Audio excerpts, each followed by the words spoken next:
जसको पेट कमजोर छ साथीहरू, जसको पेट कमजोर छ त्यसैले खानुपर्छ यस्तो करेन्ट चाउचाउ है त। भुलुक्क उमाले खाए है, खाए ल, कामबाट आए भुलुक्क उमाले बजाइहाले ल। वेटिङ गर्नै नसकिने क्या साथीहरू, फेरि यस्तो मिठो लाग्छ है।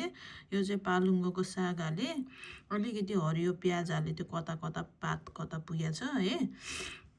खाए ल, लास्टै के म त हुन्छ नि यसो स्पेसल बनाऊ मिठो बनाऊ भनेर नि नसोच्ने होइन। यति गरेपछि खाइहाल्ने क्या।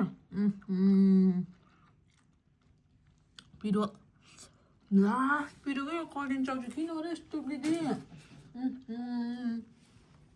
अझ यो सस नहालेको, यो हालेको भए त भुतुक्कै हुने पिरो के साथीहरू, के हो र।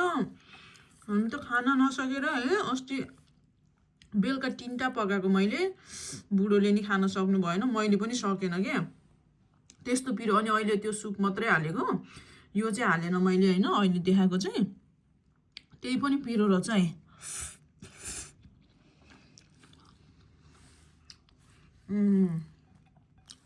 मिठो चाहिँ मिठो भएछ, जापानिज चाउचाउ जस्तै भएछ ल, कोरियन जस्तो, सेम रामेन जस्तै।